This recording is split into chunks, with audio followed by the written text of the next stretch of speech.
எந்த கொஸ்டினுக்கான ஆன்சர் வந்து ரொம்ப கஷ்டமா இருக்கோ அது காலையில 3 மணிக்கோ 4 மணிக்கோ நம்ம எழுந்து படிச்சோம்னா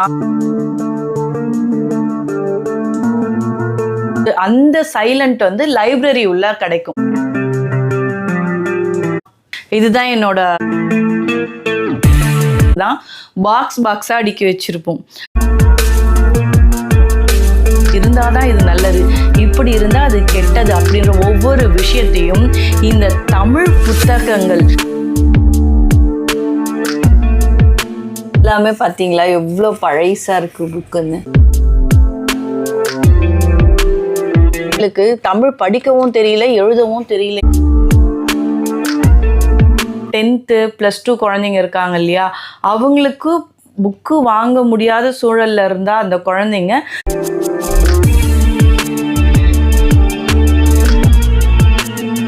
பொதுவாகவே எனக்கு வந்து புக்கு படிக்கிறதுனா ரொம்ப ரொம்ப பிடிக்கும். என்னோட சின்ன வயசுலேயே எங்கள் அப்பா பார்த்தீங்கன்னா லைப்ரரிக்கு போயிட்டு இந்த புக்குங்கெலாம் வாங்கிட்டு வந்து கொடுப்பாரு. தமிழ் வந்து நல்லா சரளமாக படிக்கணும், எழுத்து கூட்டி ஒன்று ஒன்றா படின்னு சொல்லி சின்ன சின்ன இந்த காமிக்ஸ் புக்கெலாம் கொண்டு வந்து கொடுப்பாரு. அது மாதிரி படிக்க ஆரம்பித்தது தான் எனக்கு பழக்கம். அதுக்கப்புறம் வளர வளர அந்த லைப்ரரி போகணும் அப்படின்றது அவ்வளோ ஆசையாக இருக்கும். முக்கியமாக அந்த இடம் அவ்வளோ அமைதியாக இருக்கும். நம்ம எது படித்தாலும் நம்ம மண்டையில் சுரியன்னு உரைக்கிற மாதிரி இருக்கும். நீங்கள் கூட படித்து பாருங்களேன், காலையில் எழுந்து படித்து பாருங்க, ஒரு அமைதி இருக்கும்ல, அந்த அமைதியில நம்ம எதை போடுறோமோ அது டக்குன்னு நம்ம வந்து மனசுக்குள்ள ஆழமா பதியும். அதனால தான் அதிகாலையில எழுந்து படிக்கணும்னு சொல்லுவாங்க. பகல் பொழுதுல நமக்கு வராத கணக்கு ஏதாவது வரலையா, எந்த கொஸ்டினுக்கான ஆன்சர் வந்து ரொம்ப கஷ்டமா இருக்கோ அது காலையில 3 மணிக்கோ 4 மணிக்கோ நம்ம எழுந்து படிச்சோம்னா நம்மளால சீக்கிரமா அதை புரிஞ்சிக்க முடியும், மனதில் பதிய வைக்க முடியும் அப்படின்னு சொல்லி எங்க அப்பா அடிக்கடி சொல்லுவாரு. எங்களை அப்படிதான் பண்ணுவாங்க. காலையில எழுந்து சீக்கிரமா படி அப்படின்னு சொல்லி எங்களை வந்து எங்க 3 பேரையுமே எழுப்பி விட்டுருவாங்க படிக்கிறதுக்கு. ஸோ அந்த மாதிரிலாம் வந்து அந்த சைலண்ட் வந்து லைப்ரரி உள்ள கிடைக்கும். அதனால எனக்கு லைப்ரரி ரொம்ப பிடிக்கும். அங்கே போய் உட்காந்து படிக்கும் போதே நமக்கு அவ்வளோ ஆனந்தமாக இருக்கும். எனக்கு வீட்டில் லைப்ரரி வைக்கணும்னு ஆசை. பட் நான் இருக்கிறது வந்து ரெண்டட் ஹவுஸ் தான். ஸோ என்னால் அந்த லைப்ரரி அதெல்லாம் பெருசாக என்னால் எதுவுமே பண்ண முடியல. ஆனால் டெய்லி நான் படிக்கிற விஷயத்த வந்து ஒரு சின்னதாக ஒரு டேபிளில் வந்து நான் வச்சுக்கிறது வழக்கம். என்னோட டேபிளில் என்ன இருக்குது, என்ன புத்தகங்கள்லாம் இருக்குது, இதுதான் இன்றைக்கி இந்த வீடியோவில் பார்க்கலாமா? இதுதான் என்னோட குட்டி ரொம்ப ரொம்ப குட்டியான லைப்ரரி. மற்ற புக்ஸ் எல்லாமே நாங்கள் மேலே போட்டு வச்சுருக்கோம். என்னோட ஹஸ்பண்டு கூட புக்கு படிக்கணும்னா அவ்வளோ இன்ட்ரெஸ்ட். அதனால் நிறைய புக்குங்க தான். பாத்திரத்தை விட எங்கள் வீட்டில் இந்த மாதிரி நிறைய புக்ஸுங்க தான் பாக்ஸாக அடுக்கி வச்சுருப்போம். நாங்கள் படிக்கிறதுக்கு தேவையான புக்கு மட்டும் நாங்கள் கீழே வச்சுக்குவேன் எடுத்து. அந்த வகையில் இது என்னோட மினி லைப்ரரி தான். உங்களுக்கு பிடிச்சிருக்கான்னு சொல்லுங்கள். பார்க்கலாமா? இங்கே பாருங்கள், இது அப்படியே வைக்கிறதுனால ரொம்ப தூசு வந்துடுது. இந்த டேபிள் கிட்டத்தட்ட ஒரு 15 இயர்ஸ் ஆகுது வாங்கி.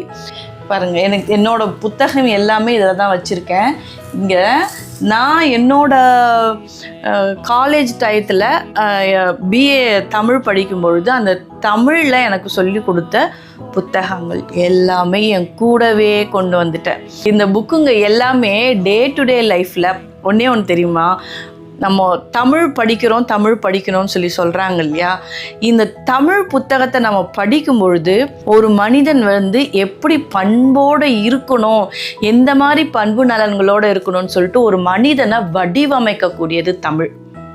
ஏன்னா நமக்குரிய குணநலன்கள், மாண்புகள் இப்படி இருக்கணும், இப்படி இருந்தால் தான் இது நல்லது, இப்படி இருந்தால் அது கெட்டது அப்படின்ற ஒவ்வொரு விஷயத்தையும் இந்த தமிழ் புத்தகங்கள், காப்பியங்களாக இருந்தாலும் சரி, அது ஒரு பாடலாக இருந்தாலும், கவிதைகளாக இருந்தாலும், திருக்குறளாக இருந்தாலும், எல்லாத்தையும் செதுக்கி நம்ம வடிவமைக்கக்கூடியது தான் இந்த தமிழில் இது ரொம்ப முக்கியமாக இருக்குங்க. சரி, இப்போ என்கிட்ட என்ன புக் இருக்குன்னா, அப்படியே வாங்க. இது எல்லாமே பார்த்தீங்களா எவ்வளோ பழைசாக இருக்குது புக்குன்னு. இதெல்லாம் என்னோடய காலேஜ் டேஸ் புக்ஸ். இது எல்லாமே இந்த பாருங்கள், இது என்னதுன்னு பாருங்கள், தெரியுதா? செந்தமிழ் அகராதி. செந்தமிழ் அகராதின்னா என்னங்க? எத்தனை பேருக்கு தெரியும் செந்தமிழ் அகராதின்னா? டிக்ஷனரிங்க, தமிழுக்கு இருக்கிற டிக்ஷனரி இது. இங்கே பாருங்கள், டி சத்யநாராயணன். எங்கள் அப்பா வந்து பேர் அவரோட பேர் எழுதியிருக்காரு. எங்கள் அப்பா படித்த புக்குங்க இது. எங்கள் அப்பா தமிழ் பண்டிட்டு அவர் படிக்கும் பொழுது இருந்த டிக்ஷனரி இது. நான் தமிழ் படிக்கும் பொழுது எனக்கு அப்படியே இதை கொடுத்தாரு. ரொம்ப இன்ட்ரெஸ்டாக இருக்கும். ஒரு செய்யுளில் வந்து நமக்கு பொருள் புரியல, வார்த்தைக்கான அர்த்தம் தெரியல, இந்த செந்தமிழ் அகராதி எடுத்து நம்ம பயன்படுத்தலாம். இப்போ டிக்ஷனரி இங்கிலீஷில் படிக்கிறோம் இல்லையா, அதே மாதிரி தமிழுக்கு இருக்கிற டிக்ஷனரி இது. எத்தனை பேருக்கு இந்த டிக்ஷனரி பிடிச்சிருக்கு சொல்லுங்கள். இதை வந்து பைண்ட் பண்ணவும் முடியாதுங்க இனிமே. ஏன்னா பேப்பர் எல்லாமே வந்து அவ்வளோ நெப்பமாக இருக்குது. கொஞ்சம் ஒரு ஊசி குத்துனாலே கண்டிப்பாக கிழிஞ்சிடும். ஸோ அந்த நினைவலைகளுக்காக நான் அதை வச்சுருக்கேன். அதே நேரத்தில் எனக்கு தேவையான வார்த்தைகளுக்கான பொருளையும் இப்போ இன்னமும் கொடுத்துட்டு தான் இருக்குது இந்த புக்கு. எனக்கு இந்த புக்கு ரொம்ப பிடிக்கும், செந்தமிழ் அகராதி. அதே மாதிரி நிறைய சிலப்பதிகாரம், தொல்காப்பியம், இப்படி நிறைய புத்தகங்கள் வந்து இருக்குது. இது எல்லாமே நான் அந்த பிஏ தமிழ் படிக்கும் பொழுது படித்த புக்குங்கள்லாம். அது பாருங்கள், இந்த புக்ஸ் எல்லாம் பாருங்கள். தமிழ் இலக்கிய வரலாறு தெரியுதா? இந்த தமிழோட இலக்கிய வரலாறு, தமிழ் இலக்கியம் எப்படி வந்தது என்ன அப்படின்ற மொழி நூல் அப்படின்னு சொல்லி ஒரு புத்தகம் இது. மொழி நூல், இது ஆசிரியர் வந்து வரதராஜன். மொழி நூல் இருக்கு. தொல்காப்பிய புக்கு இருக்கு. தொல்காப்பியம் எவ்வளோ பழமையான நூல் இல்லை? இதுதான் முதல் இலக்கண நூல் சொல்கிறாங்க. இது தொல்காப்பிய புத்தகம். இதுக்கு எல்லாமே படித்து அதனுடைய இலக்கணங்கள்லாம் தெளிவாக தெரியறது தான் ஒரு செய்யுளை வந்து ஏற்றுவதற்கு இதெல்லாம் இந்த இலக்கணங்கள் எல்லாம் தேவை. ரொம்ப போர் அடிக்கிறேன்னு நினைக்காதீங்க. தமிழை பற்றி தெரிஞ்சுக்கிறது ரொம்பவே நல்லது. இப்போல்லாம் நம்ம வளர்கிற பிள்ளைங்களுக்கு தமிழ் படிக்கவும் தெரியல, எழுதவும் தெரியலைங்க. ரொம்ப கஷ்டமாக இருக்குது அதெல்லாம் கேள்விப்படும் பொழுது. பேசுகிறாங்களே தவிர எப்படி எழுதணும் அப்படின்றது தெரிய மாட்டேங்குது. இதுவும் வந்து சங்க காலத்தை பற்றிய நூல். இது மாதிரி நிறைய நூல் வந்து இருக்குது, புத்தகங்கள் இருக்குது. நன்னெறி, யாப்பெருங்கலக்காரிகை நான் சொன்னேன் இல்லைங்களா, நன்னெறி, இதெல்லாம் வந்து நம்ம லைஃப்பில் நம்ம எப்படி இருக்கணும் அப்படின்னு நல்ல கருத்துக்களை சொல்லக்கூடிய புத்தகங்கள் தான். பாருங்க, மகாகவி பாரதியார். ஒரு என்னோட காலேஜ் டேஸில் செகண்ட் இயர் படிக்கும் பொழுதுன்னு நினைக்கிறேன், அப்போ வந்து ஒரு கவிதை போட்டி வச்சாங்க. அதில் நான் செகண்ட் ப்ரைஸ் வாங்கினேன்.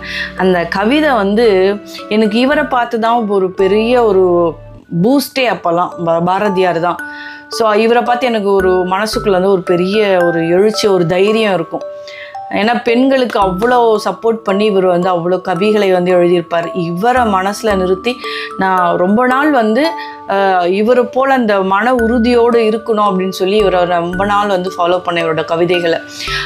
அதனை மையமாக வச்சு தான் கவிதை போட்டியில் எனக்கு நான் சொந்தமாக ஏற்றின அந்த கவிதைக்கு எனக்கு செகண்ட் ப்ரைஸ் வந்து கிடச்சிது. உங்களுக்கு அப்புறம் டைம் இருந்ததுன்னா அது கிடச்சிதுன்னா உங்களுக்கு நான் காட்டுறேன். இங்கே பாருங்கள் புக்கு. அப்போ எழுதின கொஸ்டின்ங்க இதெல்லாம். காலேஜ் டேஸில் எழுதியிருக்கேன் கொஸ்டின்ஸ் எல்லாமே. தீம்பழம் தூங்கும் பலவின். இதெல்லாம் காட்டினா ரொம்ப போர் அடிக்கும். தமிழை பற்றி தெரிஞ்சுக்கோங்க. பேச தெரியறதோட சேர்த்து எழுதவும் தெரிஞ்சுக்கோங்க. இது மற்றது இதெல்லாம் வந்து அதுக்கப்புறம் இப்போ வாங்குது. கந்த புராணம்லாம் இப்போ வாங்குது. சிவமயம் கண்ட சித்தர்கள், நமக்கு நாமே மருத்துவம், இயற்கை உணவின் மருத்துவம். என்னோட லைஃப்பில் பார்த்திங்கன்னா எம்ஏ தமிழ் பண்ணிவிட்டு அதுக்கப்புறமா ஒரு டிப்ளமோ ஒன்று பண்ணேன். ஹெர்பல் மெடிசன், யோகா, இதுக்கெல்லாம் சேர்த்து ஒரு டிப்ளமோ ஸ்ரீலங்கா கொழும்பு யூனிவர்சிட்டியில் வந்து நான் பண்ணியிருந்தேன். ஸோ அதனால் வந்து எனக்கு அந்த இன்ட்ரெஸ்ட்டும் இருக்குது, யோகா இன்ட்ரெஸ்ட்டும் ரொம்ப இருக்குது. இந்த முத்திரைகள் பற்றி அதை படிக்கிறது, இயற்கை மருத்துவங்கள், இயற்கை உணவு முறைகளை பற்றி தெரிஞ்சுக்கிறது, இது எல்லாத்துலேயுமே ஆர்வம் வந்து ரொம்ப அதிகமாக இருந்தது. அதனால் அந்த டிப்ளமோ வந்து அப்போ தான் எனக்கு சஜஸ்ட் பண்ணார், இது நல்லா இருக்குமா அப்படின்னு சொல்லி. ஸோ அதையுமே வந்து கம்ப்ளீட் பண்ணியிருக்கேன். ஸோ அதை தொட்டு நம்ம லைஃப்பில், டே டு டே லைஃப்பில் நம்ம என்ன மாதிரி உணவுகள்லாம் எடுத்துக்கலாம், எந்த மாதிரி இயற்கையோடு இணைந்து வாழலாம், என்ன யோகா செய்யலாம். ஆக்சுவலாக யோகா வந்து எனக்கு ஒரு 20 இயர்ஸாக வந்து நடுவில் பிரேக் ஆகிடுச்சு. அதுக்கப்புறமா இப்போ மறுபடியும் எடுத்து அந்த யோகா வந்து எனக்கு நானே வந்து ரீகால் பண்ணிவிட்டு மறுபடியும் அந்த யோகா வந்து நான் செய்ய ஆரம்பிச்சிருக்கேன். ஆசனாஸ் எல்லாமே இன்க்ளூடிங் பிராணாயாமம். ஆக்சுவலாக +1 +2 வந்து எடுத்தது சயின்ஸ் குரூப்பு, காலேஜ் வந்து முடித்தது தமிழ், மறுபடியும் நான் வந்து ஒரு டிப்ளமோ பண்ணது யோகா ஹெர்பல் மெடிசன் பண்ணியிருக்கேன். எல்லாமே இது ரெண்டுமே அப்படியே மிக்ஸ் ஆகி தான் வந்திருக்கும் என்னோடய லைஃப்பில். ஸோ அதனால் எனக்கு அந்த இன்ட்ரெஸ்ட் ரொம்ப இருக்குது. அதனால் யோகா சம்மந்தமான புத்தகங்கள்லாம் என்கிட்ட நிறைய இருக்கும். அதே மாதிரி இயற்கை புத்தகம், தமிழ் சம்மந்தமான இந்த கந்த புராணம்லாம் படிக்கிறதுக்கு படிச்சுக்கிட்டே இருக்கலாம். அதே மாதிரி இந்த கந்த புராணத்தை பற்றி தெளிவான விளக்கங்கள் வந்து இன்னும் சில புத்தகங்களில் கொடுத்துருக்கு. அது எல்லாமே உங்களுக்கு எல்லாம் போக போக நான் சொல்கிறேன். இங்கே பாருங்கள், இந்த புக்கு வந்து அவ்வளோ அருமையான புக்குங்க, ஓலைச்சுவடி. இதில் எதுக்கு ஏன் என்ன காரணத்துக்காக நமக்கு பெரியவங்க சொல்லி வச்சுருக்காங்க, இது நம்பிக்கையா இல்லை மூட நம்பிக்கையா, என்ன விஷயம், அப்படி நிறைய விஷயங்கள் வந்து ஓலைச்சுவடி புக்கில் இருக்குது. இது வந்து பழமொழி 400. நான் சொன்னேன்ல, தமிழ் வந்து நம்ம வளர்க்கக்கூடியது, நம்முடைய மனதை வளர்க்கக்கூடியது, பலப்படுத்தக்கூடியது. இது எல்லாமே நம்முடைய ஒழுக்க நெறிகளை பற்றி நமக்கு சொல்லியிருக்கு. பழமொழிகள் தான் அந்த காலத்தில் வழங்கப்பட்ட ஒரு 400 பழமொழிகளை வச்சு நமக்கு வந்து விளக்கங்கள் எல்லாமே கொடுத்துருப்பாங்க.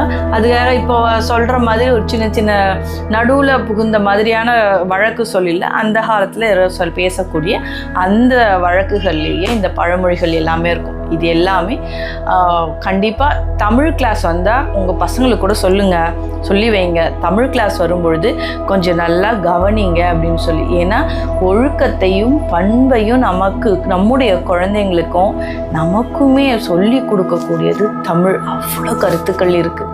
ஃபாலோ பண்ணுங்கள். கண்டிப்பாக உங்கள் பசங்க கிட்ட சொல்லுங்கள். தமிழை மேலே இருக்கக்கூடிய ஆர்வத்தை வந்து நம்ம தான் வளர்க்கணும். இதை பாருங்கள், பிரபஞ்சத்தோட சக்தி. பிரபஞ்சம் என்ன சொல்லுது, இந்த பிரபஞ்சம் வந்து மிகப்பெரிய பேராற்றல், என்ன வேணுமோ எல்லாத்தையும் அள்ளி கொடுக்கக்கூடியது. அந்த ரகசியங்கள், அந்த சூத்திரங்கள் எல்லாமே இந்த புத்தகத்தில் வந்து அடங்கியிருக்கு. இந்த புத்தகம்லாம் காட்டலாமான்னு எனக்கு தெரியல. ஆனால் வந்து எனக்கு உங்ககிட்ட வந்து இது எல்லாத்தையும் ஷேர் பண்ணிக்கணும் அப்படின்னு சொல்லி ரொம்ப ஆசை. ஸோ அதனால் நான் உங்களோட இப்போ ஷேர் பண்ணிட்டு இருக்கேன். அதே மாதிரி இங்கே பாருங்கள், உங்களுக்கு நான் இன்னொரு விஷயத்தை காட்ட போகிறேன். இது என்னோட மினி லைப்ரரி சொன்னேன் இல்லைங்களா, இங்கே பாருங்கள், இது ஃபுல்லாகவும் கூட புக்ஸ் தான். இந்த புக்கெல்லாம் பாருங்கள், இதெல்லாம் நான் லைப்ரரியிலேருந்து கொண்டு வந்த புக்கு. இந்த புத்தகங்கள்லாம் தான் படித்து இன்னும் சில புத்தகங்கள், இன்னும் சில தேடல்கள் எல்லாத்தையும் வச்சு ஒட்டுமொத்த தொகுப்பாக தான் வீடியோ. இங்கே பாருங்கள், இந்த பேஸ்கெட் வந்து என்னால் மறக்கவே முடியாது. ஆக்சுவலாக இதில் வந்து நாங்கள் ஒரு குட்டியாக பப்பி ஒன்று வாங்கிட்டு வந்தோம். பப்பி நல்லா தான் இருந்தது. ஒரு 2 months என்னமோ வீட்டில் இருந்தது. பயங்கர சேட்டை. அது ரொம்ப கடிக்கிற மாதிரி வரவே ரொம்ப பயந்துட்டதுனால அதை வந்து கொடுத்துட்டாங்க. ஸோ அதை கொண்டு வந்த பெட்டி தான் இது. அந்த டாகி பப்பி பேர் வந்து ப்ரூனோன்னு வச்சுருந்தோமா. ஸோ இது பாக்ஸ் பேரே வந்து ப்ரூனோ பாக்ஸ்ன்னு ஆயிடுச்சு. இப்போ இந்த ப்ரூனோ பாக்ஸ்லாம் என்ன வச்சுருக்கேன் பாருங்கள். இது ஒரு புதையல் மாதிரிங்க. எல்லாமே எனக்கு இந்த புத்தகங்கள் எல்லாமே முத்திரைகள் ரிலேட்டடான புத்தகங்கள் தான்.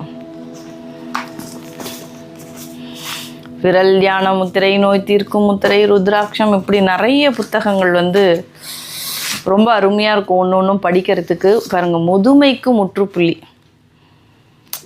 இதெல்லாம் வந்து இந்த முத்திரைகள் நம்முடைய லைஃப் ஸ்டைல் நம்ம மாற்றிக்கிட்டாலே எல்லாமே ரொம்ப டாப்பாக இருக்கும். ஆரோக்கியமாக இருக்கலாங்க, அவ்வளோதான். என்றைக்காக இருந்தாலும் நம்ம சாக தான் போகிறோம். அது சாகும்பொழுது அந்த வரக்கூடிய அந்த இறப்பு அப்படின்றது ஆரோக்கியமானதாக இருக்கும். இறப்பில் என்னங்க ஆரோக்கியம்? துன்பப்படாமல் துயரப்படாமல் போகிறது தான் ஆரோக்கியம்னு நான் சொல்ல வரேன். இறப்பில் ஆரோக்கியம் அப்படின்றத சொல்ல வரேன். சரிங்களா? ஆக இது எல்லாமே வந்து நம்முடைய வாழ்க்கைக்கு வழிகாட்டக்கூடிய புத்தகங்கள் தான். இது பாருங்கள், நிறைய புத்தகங்கள். இதுக்கு கீழே இருக்கிறது எல்லாமே பார்த்திங்கன்னா முதல்ல நான் வேதாஸ் அடுப்பாங்கரை சேனல் ஆரம்பிக்கிறதுக்கு இந்த புத்தகங்கள் தான் எனக்கு ரொம்பவே ஹெல்ப்ஃபுல்லாக இருந்தது. இங்கே பாருங்கள், இந்த ஃபுல்லாகவே அந்த புத்தகங்கள் தான். தெரியுதுங்களா? என்ன புத்தகங்கள் தெரியுதா? எல்லாமே இது எல்லாமே வந்து உங்களுக்கு சமையல் புத்தகங்கள் தான். இத்தனையும் சமையல் புத்தகங்கள். ஸோ இதெல்லாம் பார்த்து அடிக்கடி சமைக்கிறது உண்டு. அதே மாதிரி இந்த முத்திரை சம்மந்தமான புத்தகங்களை படிக்கிறதும் உண்டு. ரொம்ப நல்லாயிருக்கும். இதுதான் என்னோட மினி லைப்ரரி. இது வந்து ப்ரூனோ குட்டி பேக் இது. ஸோ இதெல்லாம் வச்சு தான் நான் உங்களுக்கு வந்து வீடியோ ரெடி பண்ணுறேன். எனக்கு இதையும் மீறி நிறைய தேவைப்படுது விஷயங்கள் அப்படின்னா லைப்ரரி கிளம்பி போயிடுவோம். லைப்ரரியில் போனீங்கன்னா உங்களுக்கு என்ன புக்கு வேணுமோ ஏகப்பட்டது இருக்கும். எது வேணுமோ எடுத்துக்கலாம். ரெஃபரன்ஸ் புக்குன்னு சிலது வைக்கிறாங்க. ரொம்ப காஸ்ட்லியான புக்ஸுங்க இருக்குல்ல, அதெல்லாம் ரெஃபரன்ஸ்க்குன்னு சொல்லி அங்கே வச்சுருவாங்க. அது வீட்டுக்கு கொண்டு வர முடியாது, அங்கேயே உட்காந்து அமைதியாக படிக்கலாம். அதே மாதிரி இன்னொரு முக்கியமான விஷயம், இப்போ 10th +2 குழந்தைங்க இருக்காங்க இல்லையா, அவங்களுக்கு புக்கு வாங்க முடியாத சூழலில் இருந்தால் அந்த குழந்தைங்க லைப்ரரியில் அவங்களுக்கான அந்த புத்தகங்கள் எல்லாமே வச்சுருக்காங்க. தமிழ், இங்கிலீஷு, மேக்ஸு, சயின்ஸு, இப்படி என்ன வேணுமோ எல்லா புக்குமே இருக்காங்க. ஸோ நம்ம அதை கூட நம்ம போய் யூஸ் பண்ணிக்கலாம், படிச்சுக்கலாம். அதே மாதிரி டிஎன்பிஎஸ்சிக்கு படிக்கிறவங்க, Group 4 படிக்கிறவங்க எல்லாருக்குமே தனித்தனியாக நிறைய புத்தகங்கள் இருக்குது. கடல் மாதிரி அது. என்ன வேணுமோ எடுத்து நமக்கு தேவையான அறிவை நம்ம ஊட்டிக்கக்கூடிய இடம் தான் இந்த லைப்ரரி. அமைதியாக இருக்கும். அந்த அமைதியை நீங்கள் அனுபவிக்கணும் அப்படின்னா தயவு செஞ்சு கிளம்பி லைப்ரரிக்கு போயிடுங்க. இது உங்கள் குழந்தைங்களுக்கு கூட நம்ம குழந்தைங்களுக்கு கூட இதை நல்லா சொல்லித்தரலாம். என்னோடய பசங்க கூட சின்ன வயசில் இருக்கும்போது நான் கூட்டிகிட்டு போயிடுவேன். சத்தம் அதிகமாக வரும், குழந்தைங்க இருந்தால் அலோவ் பண்ண மாட்டாங்க. அதுக்கு நான் என்ன பண்ணுவேன்னா, அவங்களுக்கு பிடிச்ச க்ரையான்ஸும் அந்த ட்ராயிங் புக்கு வாங்கிட்டு அவங்க கொண்டு போய் ஒரு இடத்துல உட்கார வச்சுட்டு அங்கேயே உட்காந்து வரைஞ்சிட்ருப்பாங்க. அப்புறம் வீட்டிலேருந்து காமிக்ஸ் புக்ஸ் எல்லாம் கொண்டு போய் கொடுப்பேன், பொம்மை புக்கெல்லாம் அதெல்லாம் பார்த்து வரைஞ்சிட்ருப்பாங்க. நான் கொஞ்சம் நேரம் உட்காந்து அந்த இடத்துல ரிலாக்ஸாக படிப்பேன். அந்த மாதிரி நீங்களுமே இந்த பழக்கங்களை கொண்டு வரலாம். அதாவது ஒரு ஸ்டேஜ் வரைக்கும் உள்ளே வந்து அலோவ் பண்ண மாட்டாங்க குழந்தைங்கள கண்டிப்பாக. ஏன்னா சத்தம் வரும் இல்லையா, மற்றவங்களுக்கு டிஸ்டர்பன்ஸ் இருக்கக்கூடாதுன்னு அலோவ் பண்ண மாட்டாங்க. ஒரு 6th 7th அந்த மாதிரி படிக்கும்பொழுது நான் கூட்டிகிட்டு போயிருக்கேன். அவங்களுக்கும் புக்கு கொடுத்து படிக்க வச்சுருக்கேன் அந்த நேரத்தில். அந்த மாதிரி நம்ம எது வேணுமோ அந்த மாதிரி நம்ம கொஞ்சம் லைப்ரரிக்கு போகக்கூடிய பழக்கத்தை வந்து உண்டு பண்ணணும். நம்ம எந்நேரமும் நம்ம ஃபோனில் பார்க்குறதுக்கு யார் சொல்லி கொடுத்தா பசங்களுக்கு? நாம் பார்க்குறோம், நம்ம பார்த்து இது நல்லா இருக்குன்னு அவங்களும் பார்க்க ஆரம்பித்து அதில் பொம்மை படங்கள்லாம் பார்க்க ஆரம்பித்து இன்றைக்கி அது உள்ளே வந்து மூழ்கி போயிட்டாங்க. வேறு ஏதேதோ பார்க்குறாங்க இப்போலாம். ஸோ அதெல்லாம் அவாய்ட் பண்ணோன்னா பார்க்கு கூட்டிகிட்டு போகலாம். அந்த மாதிரி லைப்ரரி கூட்டிகிட்டு போய் நீங்கள் வந்து பழக்கலாம். நிறைய புத்தகங்கள் இருக்குங்க. டைனோசர் எப்படி வந்தது, அதனுடைய முட்டை எப்படி இருக்கும், இதை பற்றிலாம் நிறைய புக்குங்க இருக்குங்க.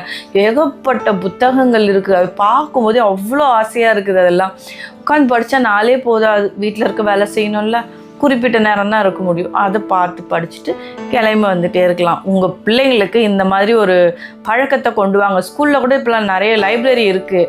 ஸ்கூல்லேயே லைப்ரரிக்கு போய் படிக்கக்கூடிய பழக்கத்தை சொல்லிக் கொடுங்க. இந்த வீடியோ உங்களை எல்லாருக்கும் பிடிச்சிருந்ததா?